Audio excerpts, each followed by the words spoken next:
Ave Maria, cheia de graça, o Senhor é convosco. Bendita sois vós entre as mulheres, bendito é o fruto do vosso ventre, Jesus. Santa Maria, Mãe de Deus, rogai por nós, pecadores, agora e na hora da nossa morte. Amém. São Pio, intercedei por nós. Olá, caríssimo, paz e bem, Deus abençoe, que alegria ter você conosco. A oração do justo. Meus irmãos, quando a gente fala de justo, logo nós lembramos de São José, um homem justo. Mas a oração é algo muito importante para nossas vidas. Mas nós precisamos de fato entender como a gente está rezando, os nossos hábitos, porque muitas vezes nós podemos estar adquirindo certas formas de rezar e podemos estar rezando errado. Isso pode acontecer com cada um de nós. Por exemplo, você rezar para um jogador, para um time ganhar. Você rezar para um jogo de loteria, para você ganhar e ficar milionário. Entende?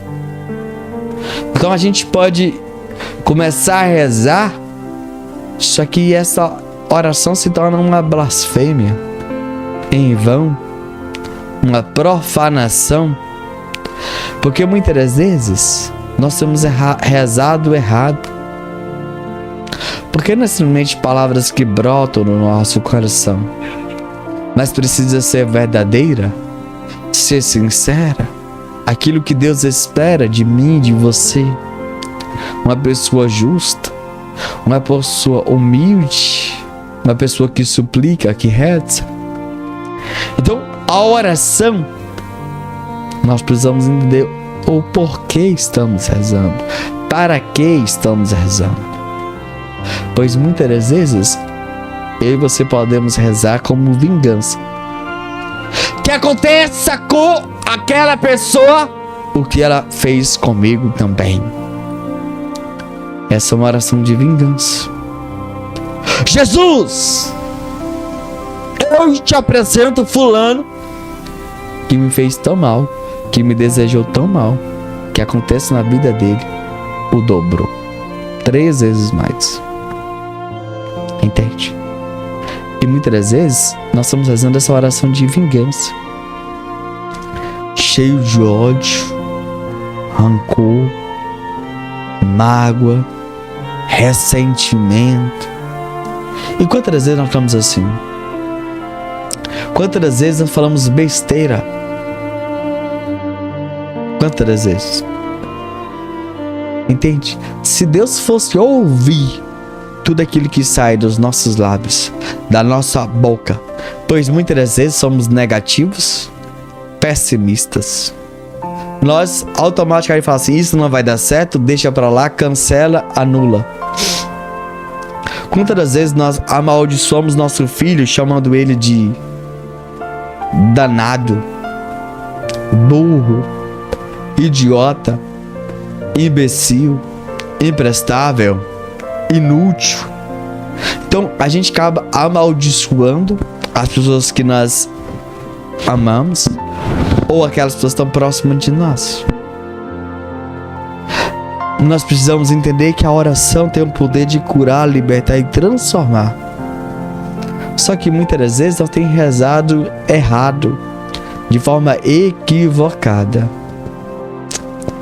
Vamos aqui de fato entender um pouquinho sobre isso. A oração é um olhar lançado para Deus. A oração é a chave que abre o coração de Deus. A oração nos aproxima de Deus. Amém? Só que muitas vezes a gente até tem rezado um terço, um rosário, uma novena, e a gente tem até sido fiel à oração, certo? Uma fidelidade à oração. E é esse Deus que tem poder, e esse Deus que é poderoso e majestoso para fazer infinitamente mais em nossas vidas. Mas quando a gente vai falar da oração, nós precisamos de fato compreender esse chamado que Deus tem para nossas vidas. Porque não é simplesmente palavras soltas ao vento. Entende? É uma oração com propósito. É uma oração de fato.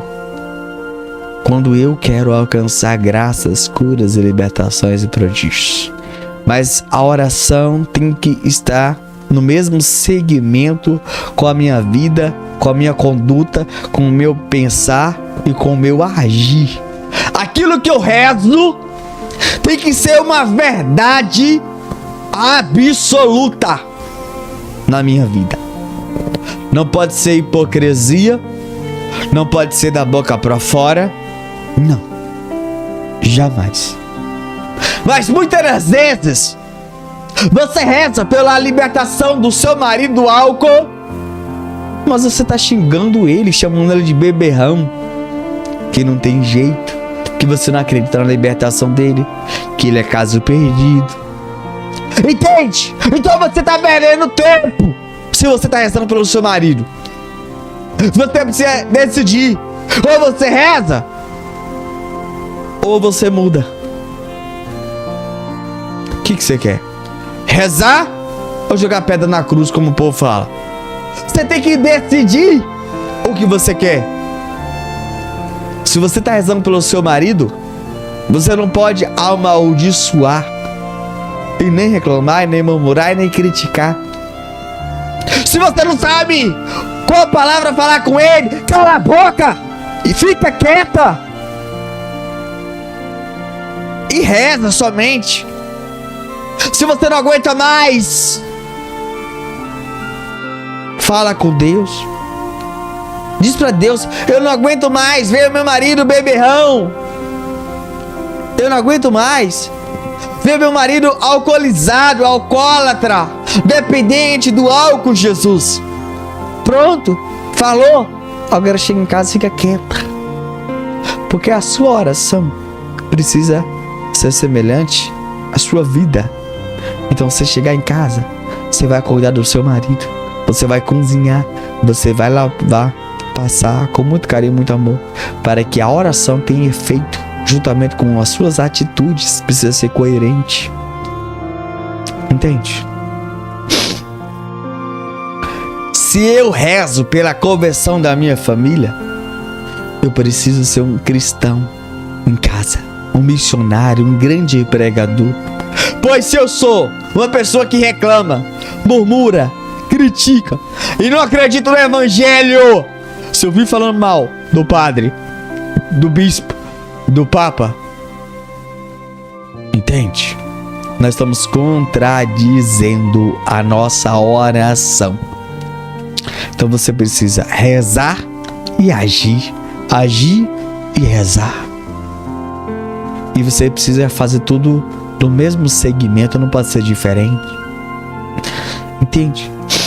Talvez você reza pela conversão da sua família, mas você vive xingando as pessoas da sua casa. Você não sai para almoçar com a sua família. Você não sai para jantar, para lanchar, para saborear alguma coisa deliciosa com a sua família, com as pessoas que você convive, com as pessoas que você mora. Entende? Na igreja, você é um santinho. Em casa, você é um demoninho. Então nós temos que decidir o que eu quero ser. Será que você está rezando só para o povo ver que você reza pela sua família? O importante não é o que o povo vê, o importante é o que Deus vê. E Deus conhece o nosso coração. E jamais essa pregação é para te condenar, mas é de fato para que você entenda que o que você pede, você precisa viver.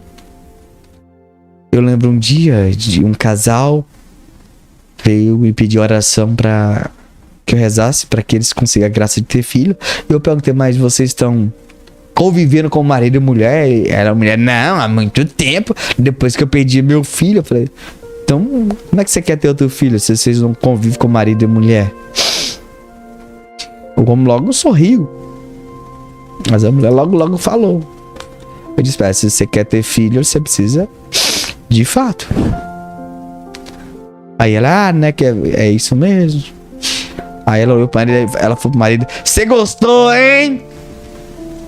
Ele só sorrindo, feliz da vida. E nós precisamos entender tudo isso. Essa é a importância. Entende? A oração precisa ser semelhante àquilo que nós queremos. Aquilo que você quer. Eu lembro de uma vez, o jovem chegou pra mim e falou assim: Wayne, reza pra passar na faculdade. Eu falei: mas você tá estudando pra passar na faculdade? Então a gente precisa ter isso, esse hábito, esse costume. A gente tem que fazer de tudo pra, de fato, alcançar aquela graça, aquela cura, aquela libertação. Mas a gente tem que agir. A gente tem que ter uma conduta reta, santa. Entende? Eu lembro de uma vez, uma mulher chegou pra mim pedindo oração pra me rezar pra ela conseguir um emprego. Eu perguntei ela: você colocou o currículo nas empresas, nos comércios? Ela: não. Eu falei: mas então não tem oração poderosa? Não existe oração? Aí então o que eu falei? Coloca o currículo nas empresas, nos comércios. É bem simples, básico. Coloca aí. E vamos rezar? Então nós precisamos entender a importância da oração. Precisamos rezar, precisamos suplicar, e precisamos dobrar o nosso joelho, ser fiel à oração, ser fiel àquilo que Deus nos convida a fazer, ser fiel no rosário, ser fiel na novena, nos 9 dias, ser fiel no cerco de Jericó, suplicar, rezar, abrir o nosso coração. Eu não sei o que é desânimo, eu não sei o que é prostração, eu não sei o que é tristeza, porque toda a minha vida é vamos pra cima, vamos pra cima, vamos pra cima, vamos pra cima. Entende?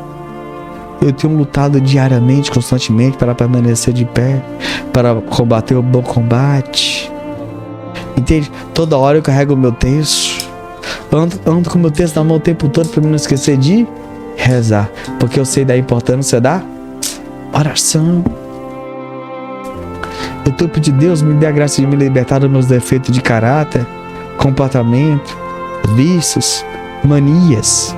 A gente vai adquirindo isso conforme o tempo, e isso, meus irmãos, distancia as pessoas de Deus, do amor e da misericórdia.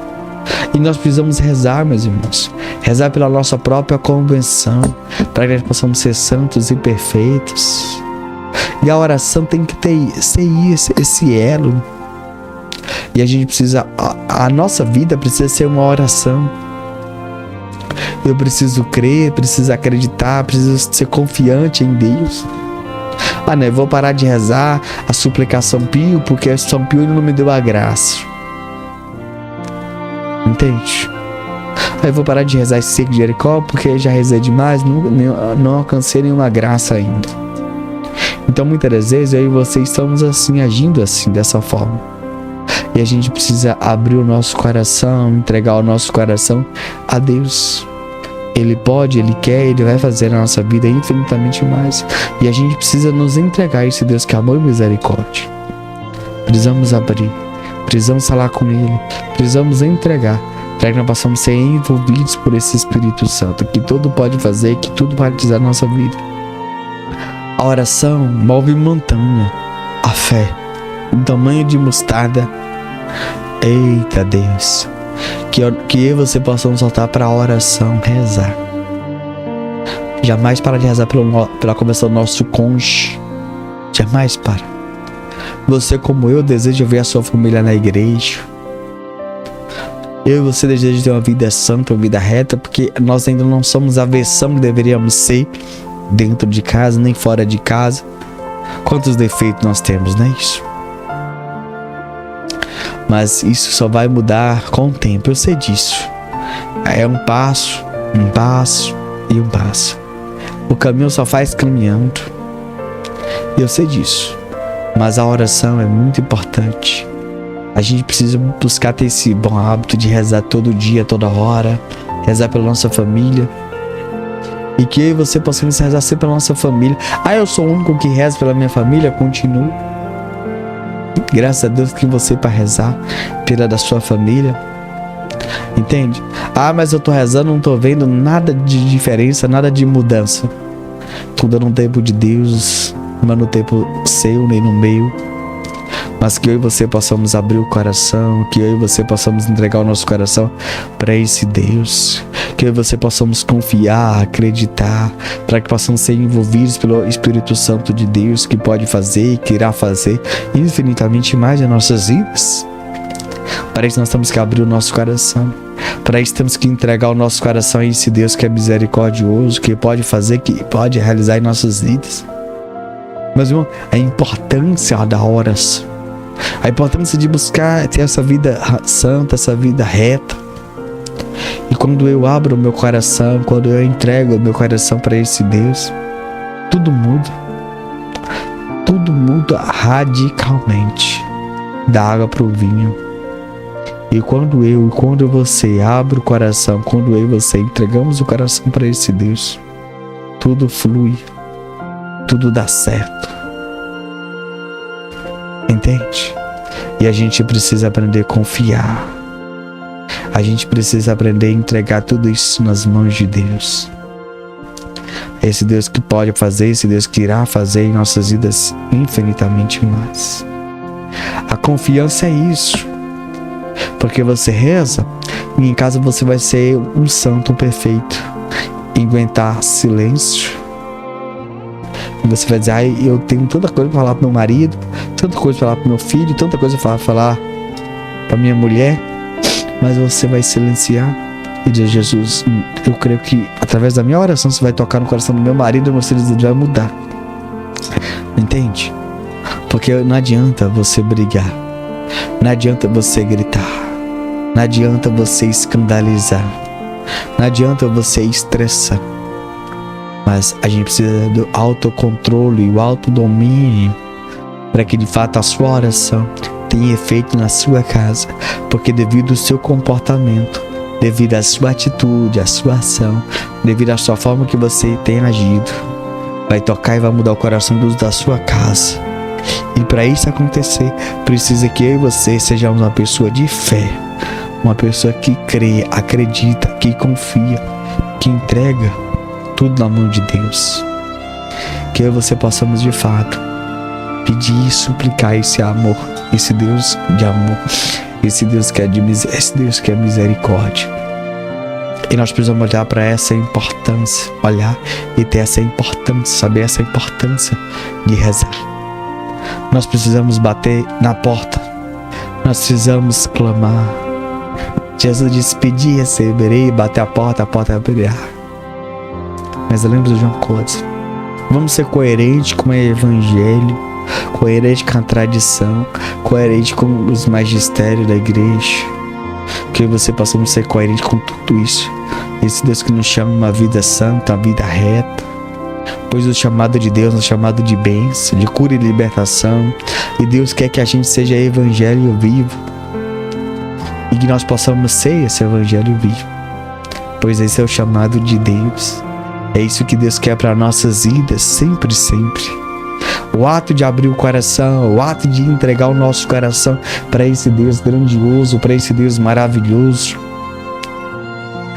A nossa vida se torna uma oração quando você suporta tudo, quando você passa tudo em silêncio, entrega tudo aquilo como sacrifício e penitência a Deus. E você oferta tudo aquilo a Deus, aquilo agrada o coração de Deus. E a gente precisa fazer tudo isso para Deus. A gente não pode jogar na cara, jamais jogar na cara. A gente não pode gritar, alterar o tom de voz, o timbre. Nós não podemos falar mais grosso. Nós não podemos falar palavras de baixo calão, palavras que machucam, palavras que ferem, palavras que destroem. Mas precisamos entender que precisamos fazer a diferença em casa, precisamos fazer a diferença no convívio familiar, com os amigos. E a oração é assim. A gente precisa rezar, confiar, rezar, viver, rezar, interceder, rezar, amar, rezar, perdoar, rezar, acolher, rezar, interceder, rezar e acolher, e rezar e viver essa humildade, essa simplicidade de coração. Nós precisamos, de fato, meus irmãos, ter esse olhar lançado para o céu e de fato olhar para dentro de casa, mas olhar com misericórdia, agir com misericórdia, ter as atitudes de pessoas misericordiosas. E que eu e você possamos agir na misericórdia. Que eu e você possamos aproximar desse Deus que pode fazer, que irá fazer infinitamente mais em nossas vidas.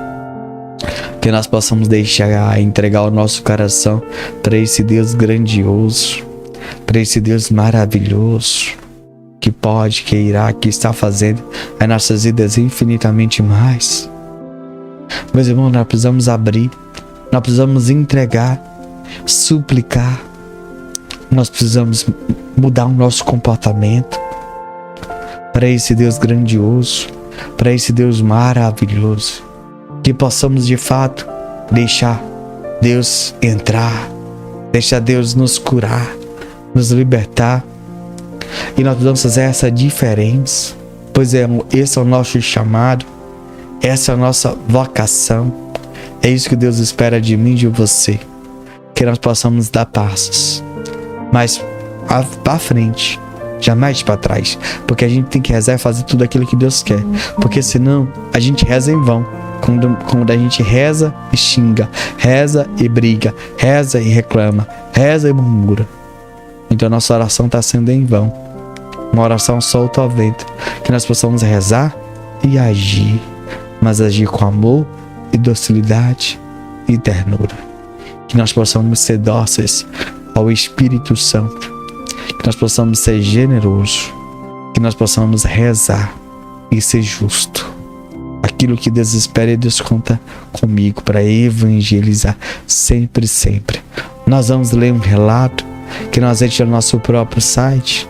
Preste atenção que nesse relato que eu vou mostrar a partir de agora. Se você quiser visitar, visite o site padrepiodepietrelcina.com.br. Preste atenção nesse relato que eu vou mostrar a partir de agora, por favor. Esplêndido como o Padre Pio era bem preciso ao discernir uma vocação.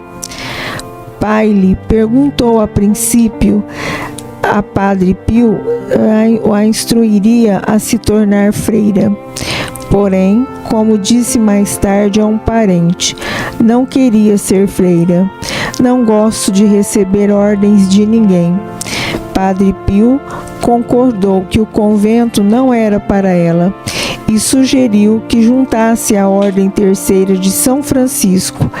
Ela lhe obedeceu com grande entusiasmo, chegando a obter dos capuchinhos a permissão de usar o hábito. Vendeu todas as suas joias e usou todo o dinheiro nas obras do santo. Chegou a quebrar seu relógio e dar os diamantes que o incrustavam a Padre Pio. Até sua morte, nunca foi vista em qualquer outra vestimenta que não fosse o hábito capuchinho, com um cordão branco ao redor da cintura, um rosário pendente ao seu lado e sandália nos pés. Com a poupança que restou de seu trabalho com Montessori, Pai alugou um quarto de uma família a 3 quilômetros da cidade, juntando-se às fileiras das outras filhas espirituais de Padre Pio e subindo a montanha a cada manhã para a missa. Elas a chamavam de a la americana, a princípio com suspeitas, mas depois com reverência e afeição.